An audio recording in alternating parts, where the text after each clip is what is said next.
Right, so protecting your cash with confidence. A little bit about me. Essentially, I'm a chartered accountant, and I'm obsessed about giving business owners clarity around the cash flow so they can make more money. Lucky I don't have so much hair, and I can see the wood through the trees. What I'm going to do is I'm going to talk about cash flow, and then I'm going to bring Betty in with regards to funding at this specific point in time, so we can just go through a cash flow, and then I'll pick up Betty as and when we go through. So oxygen is like cash to a business, and you know, for a snorkeler, going down, taking a deep breath, and then doing the business, and then they've got to come back up for air to get a bit more cash. And all of us at the moment, you know, it's a bit about like a fish out of the water. We don't know what, there's a lot of unknowns. So we've got to try sort of make our own cash, or get a war chest of cash. And it's very important, I think, now in these uncertain times to be able to sort of plan what we can do, like what's in our control, and what's and where we can actually I suppose take advantage of this unknown and uncertainty, and focus on what matters, and where we can reduce our I suppose the stress in that. Anyways, that was supposed to be a joke, but I suppose everyone's on mute, so I couldn't hear if anyone laughed anyway. Right, so what we're going to talk about, we're going to go through a simple cash flow to how to predict your future bank balance, and I'm going to make it as practical as possible, and then we're going to talk about how to obtain bank finance.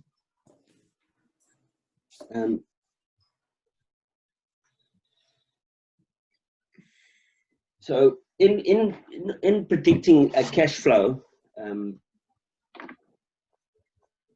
we would take your bank balance from the start, let's call it 20,000, and we would put in what we expect future inflows to be, and these are cash, and I'll go into detail, but I just want you to understand the movement of it.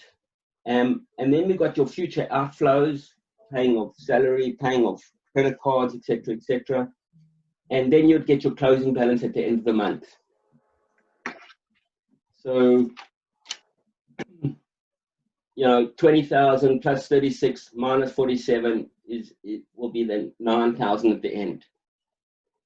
Okay, and let me just. Can everyone see the slides? I mean, I'm just. Yeah. Okay. All right. So. All right. Can you see? Keep calm. I'm just going into an Excel spreadsheet. That's easy. You can just. That's right. Everyone can see that. Yeah. Yeah. Okay. Everyone. Cool. All right. Okay. So what we're going to do is we're going to go through exactly what we talked about there. So in one example, we got May month, and we got 20,000 opening balance, and then the expected inflows of 36,000 and minus 47,000, the outflows, and going to give us a bank balance at the end of May, right? And then we've got 3 months. We're just going to do 3 months at the moment. So that closing balance at the end of May is going to be the opening balance for June, and again we're going to do the inflows and outflows, and going to get your closing balance at the end of June, right?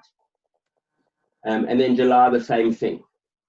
So you can see here, we've got 9,000, and we're just using rudimentary maths because we just want to show a point, and 4,000 at the end of June, and then we're going to be in negative territory at the end of July. We have to find $1,000, okay? So what I'm trying to do is put, with all my clients, we go put all the information that we can with regards to subsidies, with regards to you know, paying and scenario planning with what we expect customers to pay, and put it all in one spreadsheet and give us a view of how to a plan of action of where to focus on. It's not going to give you all the answers, but it's going to show you where you can focus, right? And what's very important is actually to ensure that your bookkeeping is up to date, because you know you need to take advantage of the grants, and a lot of these grants actually get you to declare your revenue. So you need to understand where your revenue is, and also understand what your expenses are. And certainly when we're looking at funding, you're going to, from a bank, when we speak to Betty, it's going to work out that, you know, you need to know where your numbers are. You need to know what your costs are. And this is something in our control, and we can forecast it out, okay? So if I go through and just open up the inflows, okay, and we got the expected customer receipts, right? And this is, I mean, each business is different, and but you've got to know your customers. You've got to understand, you know, have they been affected by the coronavirus? You know, what's their business like? Are they going to be able to pay? And just forecast out what you expect your payment's going to be. And this is also very important, that you're up to date. In other words, you've got your list of invoices that people owe you, and it's clear, and it's they're legitimate invoices.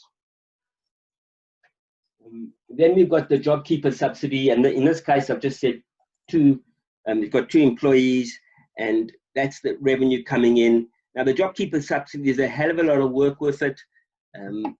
You know, you can do it yourself, but I've had a couple of clients that have done it themselves, and it's really been a mess, and taken 2 or 3 hours on the phone to the tax office trying to sort it out. But at the end of the day, you know, you want to model that in, and you want to make sure that you using the grants as much as possible, and with integrity. So I mean, there's a lot of detail in that. You know, if you find that you're not at the moment, that your turnover is not going to be lower than 30%, which is, I'm assuming, most businesses here, you know, you can monitor it, and you can enroll when your turnover actually does reduce, or if it does reduce in a future month, you can enroll in that period that happens, and you can start getting JobKeeper from that JobKeeper fortnight. So, you know, you've got to have your books up to date, so you can take advantage of these things when it happens. So, you can understand. And I know, like, it's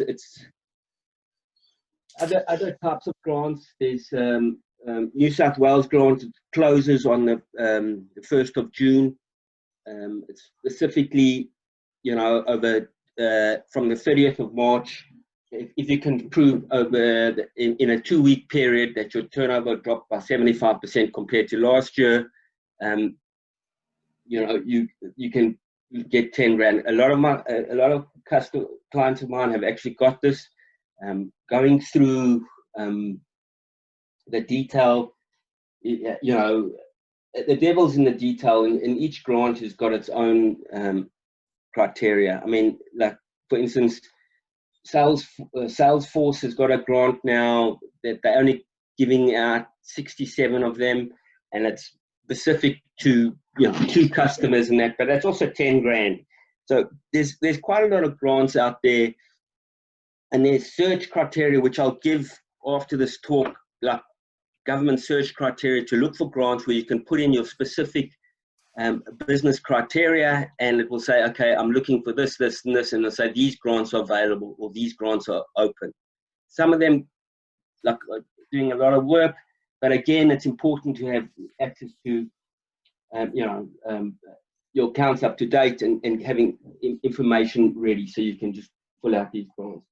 Cash boost, you know, that cash boost is, now it's relating to the PAYG, and it comes in if you're paying staff. It's a minimum of 20 grand to a maximum of 100 grand. It's from the first 50 grand for the first, from January to June. But Raji explained it really well 2 weeks previous, and the detail of that. But it's a crucial time now for tax planning, and this sort of cash flow will help your accountant in identifying what's best for your tax in this current scenario. Right, if I just go through outflows. Now, I've just said like expected contractor payments. These relate to, the receipts that you're going to, that the customer's receipts going to come in. What contractors do you have to pay to bring in that revenue? Your overhead, there's the direct expenses. Now, there's also a lot of suppliers, software suppliers, who are giving discounts and freebies in these times, corona discounts. And got to look at that, and you've got to see that all your direct debits are bringing in revenue, or you can reduce it down. So there's that. And then you've got the rent and salaries. I put in the net salaries, paying off your credit card, and paying the ATO for the bats. That's at the end of May. Now, there is a lot. The ATO has been very lenient on doing payment plans. Looking at some of my clients have got a deferral of ATO expenses, or ATO up until the 14th of September. So there's a lot that you can do to not pay it, but just to sort of keep a war chest of cash. And you want to try not pay the ATO, but manage it and know when your expenses are going to come up for the ATO, and try be proactive in doing that, and speak to your accountant, speak to your bookkeeper, make sure that they're giving you answers on forecasting out. And so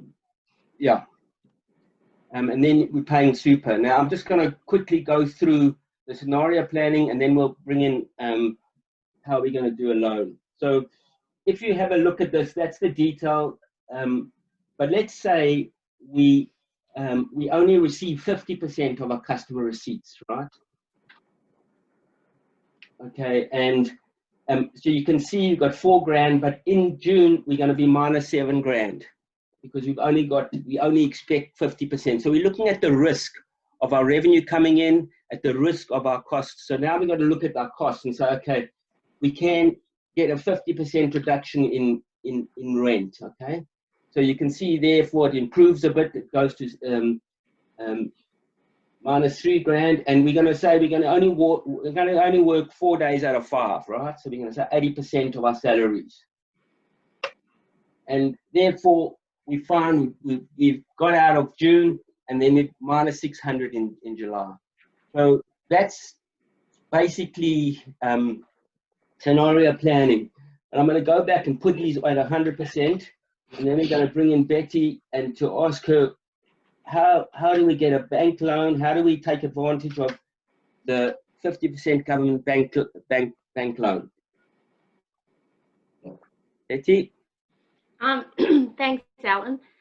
So with the finance that I've been looking after when it comes to the unsecured government funding that's on offer, it's up to $250,000, but it doesn't necessarily mean that you can get the full $250,000. The loan amount itself is usually determined by your operating expenses.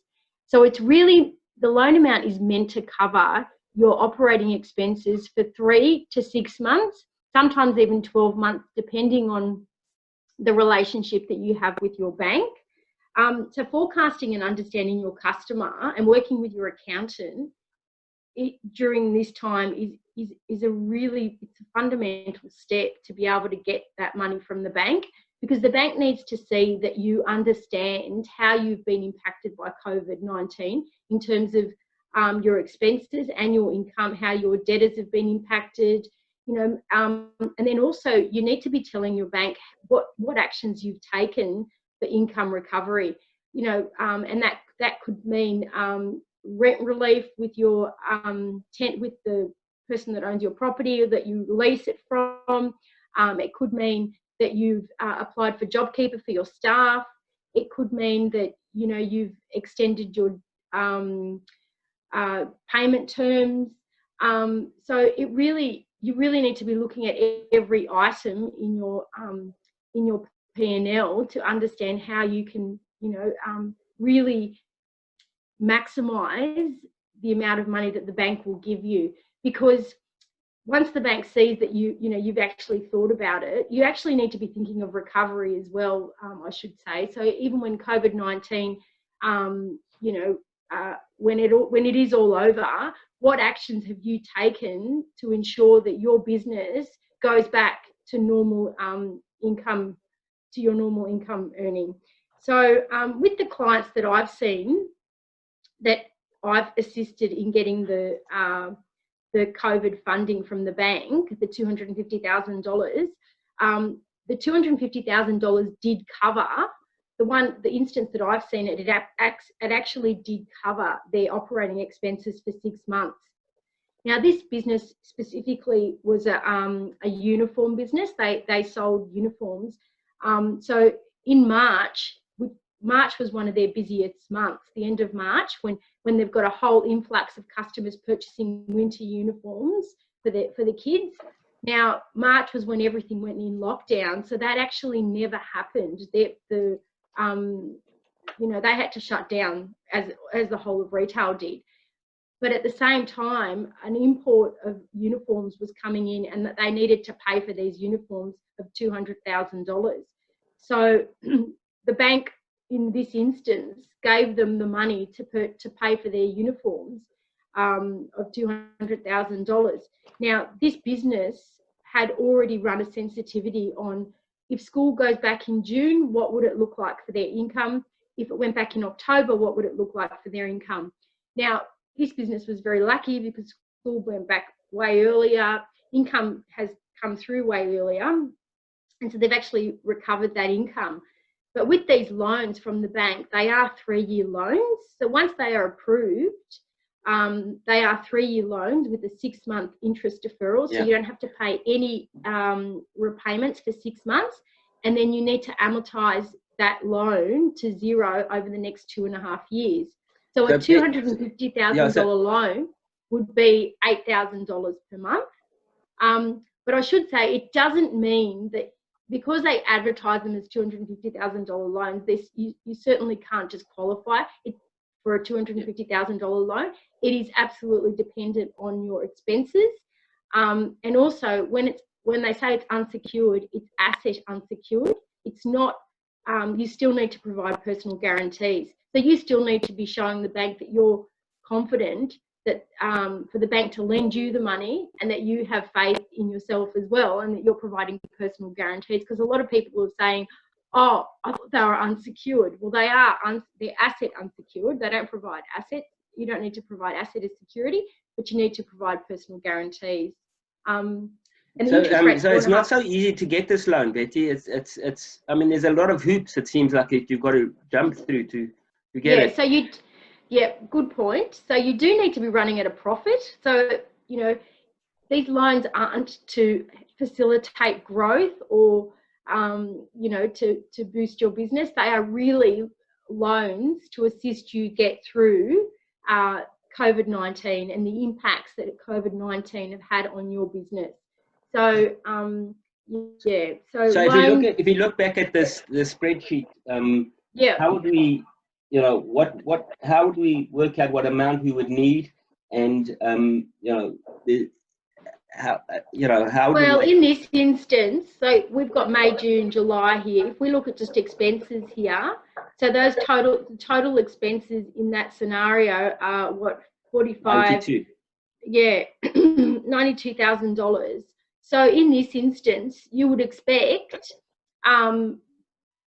because you've worked with your accountant, you've obviously got your JobKeeper, you've got your grants, you've really researched your market, that the bank, and also your relationship with your bank. So you really need to be approaching your existing bank. It doesn't mean you've got debt with them, but you do need to be, running your business through your, the bank's business banking account or transaction account, so that the bank can see historical inflows and outflows in your transaction account on your account. So assuming this client does have that, this customer should be able to apply for a $92,000 loan. I mean, assuming that they've got their profits. So assuming the business has been running at a profit for 2018 and 2019, and up-to-date BAS has shown that, that although profits are deteriorating because of COVID-19 and perhaps sometimes, potentially running at a small loss, your income recovery strategies, there is no reason why your strategies to recover your income will not will allow you to service your debt. So you really need to show servicing. So in the example of $92,000, I think Alan and I worked out that after the 6 months, that works out to be about $2,600 per month in repayments to amortize the loan to zero. So you need to show. And when would that start? That would start after the 6 months. So these loans are available to the 30th of September.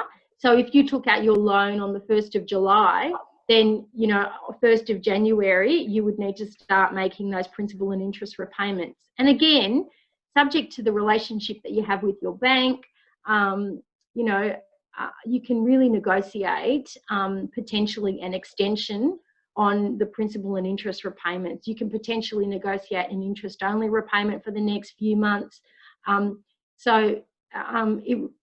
Everything's negotiable. The banks really do want to help business. They don't want to, they really do want to assist people get through it. So you really do need to have a valid story, yeah. But they want to help, but they want to help and make sure that you tick all the boxes when they help. I mean, it's not a gimme, it's not a handout. It needs to work on black and white paper, and it's and it needs to work particularly historically. You need to show that you've earned income. The other business that I've got set up a contingency fund for, they haven't used it, is a removalist business. So they've asked me to facilitate discussions with their bank to facilitate a contingency fund of $250,000, because they don't know how much they'll be impacted if property prices, are doomed, like, people have been saying. So maybe people won't buy, so people won't be moving, so therefore their business will, drop substantially. So they've still got all their expenses that they need to meet to get through that period. So they've set up a contingency fund. They haven't even used it yet. It's just sitting there waiting for them to draw down if they want to. And they're hoping not to draw it down, but they like the security that they've got this facility set up. It's a really, in my whole banking career of 25 years of banking, it really is a really cheap loan. Like, it's a 4.5% interest rate. There's no establishment fee. You're not going to get, and it's an unsecured loan. So if you think of unsecured loans with, personal loans are 10%, credit cards 12, 14%. It really is, if you do qualify, and you do need to meet lots of hurdles to qualify, it really is a really cheap product to use. So I've got clients applying for it to pay out credit cards because it's such a cheap product. And the 6-month deferral of interest, it's still capitalising in the background. You're just not expected to make the repayment of it. So it's not free money for 6 months. You are paying for it. Thanks. Thanks, guys. Yeah. Yep. Wow, there's so much there to unpack. Do you want to wrap it up? There's the details for Alan and Betty, and thanks so much, guys. I found that super helpful. Actually, we actually have time for a few questions. I noticed Steph put a good question in the chat that she said that she found it. Do you want to actually, Steph? Do you want to come in and just talk about that, because I'm sure you weren't the only one that had a situation like that. Yeah, whilst I was expecting to, have numbers and be talking to my accountant, etc. My bank, who I called them. They were lovely. They were really, gave them the scenario, and they said, "Oh, how long have you been in business?" And I said, "Oh, I officially started June last year." And they went, "Oh, no, that's, its first cross was bang. You haven't been doing business for 2 years, so you basically don't have figures." for 2 years to base their calculations off, like Alon was saying. So I'm out of luck. It's fine for me. I've got other things, but it was more to do with, I was hoping for that contingency because I'm in the travel industry, so it's I think that was also the other kicker, that no one is willing to, or to readily willingly give the travel industry businesses a significant, or any kind of, not any, but like they're willing to help, but because it's so vague in our industry that we can't actually do real figures for the future. So yeah. They were really nice and really helpful, but yeah, that was my first big kicker.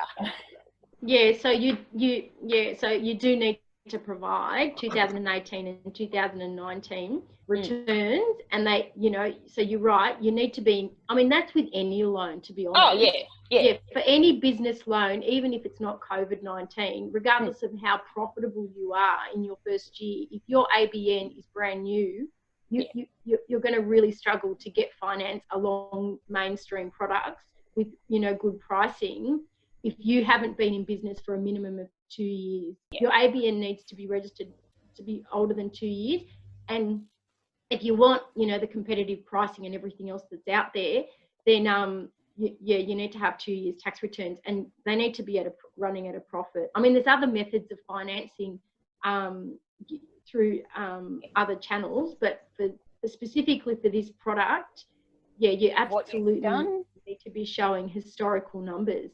And you're right, but even if you are in travel, I mean, travel's been massively annihilated, but I've got an industry that's that's in marketing and does funky presentations for business, right? And she's got 42 staff around Australia selling her package. So and no one's work, because those staff are on the road, like doing face to face, and so she wants to keep them. So she's got them all on JobKeeper, but she needs to make, until JobKeeper comes through, she needs to be still making their salary, even though they're not working, they're not doing anything from home. And the bank's given this business $250,000 to get her through this period, because in 2018 and 2019 she was so strong. This business was a really profitable business. So, and they're just assuming, I mean, also she worked quite heavily with her accountant as well, and really had a real detail around the COVID-19 impacts and strategies to recover. So working with your accountant through this period, I can't tell you how important it is. But even just, not even with debt financing, it's with anything, it's just really understanding those grants that Alan's talking about. I mean, I would have no idea about any of that, so there's so much out there that you can potentially take advantage of that you just don't know. And if you've got a really good accountant behind you, you really it really pays off. Yeah, that's thanks for sharing that, Betty. I'm still on my mood. Cool. I'd like to summarize it just very quickly. So thank you both for your talk. I found it super helpful. Alon, sorry, did you say that we could you're going to share that Excel cash flow doc with us after the talk? Look, it's just I'll just share that. It's no problem, but it's just I mean, obviously, like, what I do with my clients is it's a lot more detailed and specific. So I've just sort of got rudimentary maths there, and just to display a point. I hope it wasn't too complex, but it just gives you a way of thinking of how to look at the grants and that. Well, Stephanie was saying, if you could attach to this chat, that'd be great. Or we'll definitely float it around if you send it to Jody. But very quickly, just 20 seconds, Al, do you mind just talking about, because we've had you and Betty talk, what you could help businesses with right now, and then Betty, maybe just 20 seconds, I think, what you could help business with, so just everyone on the call can think about, if we can utilize your services. So what I do is I try to put all these unknowns known, like everything in one spreadsheet. And I set it up with the clients, and I go through, and the first one is like, can take an hour or two, just getting all the information together. And then on a fortnightly or a monthly basis, depending how like how tight their cash flow is, I would update it with them, and and just talk through their plan of action. So we'd come out of this cash flow, like the simple example that I went through today, with action points. We need to look at getting a loan. This is what we need to do. And we just talk it through. And then when we meet again, we say, okay, what happened with the action points? Or have you got your deferral on for the tax? Have I found the tax? Have I sorted it out? Are we looking at, like now, tax planning is crucial, Randy, it's like really crucial, you know, to the 30th of June, you know, what can we do to minimize the tax, to extend out the payments, and bring in as much revenue, or depending on your cash flow position. But I think it's a good practice to get in just generally with your business, just to understand your cash flow, and right. You know, I'll just cut you off there, Al. That's that's perfect. Just so people, like you said, get out that screenshot, and I can understand how you work with people like Ranga and accountants. So I think that's fantastic. So guys, please take Al up on that. Betty, I guess you'll be more about the securing the loans, I guess, in this climate. Yeah, so I can help you with facilitate those discussions with the bank for these unsecured loans. I can help you with your residential debt as well. So I've got lots of people coming to me now and saying, Betty, I want to take advantage of the 2.09% interest rate that's out there at the moment, because I'm currently paying 3.19. So 1% difference on a $500,000 loan is $5,000 a year. So yeah, so that's my expertise, is residential and business debt. Got lots of stuff going on. Yeah. Perfect. Well, thank you again both so much.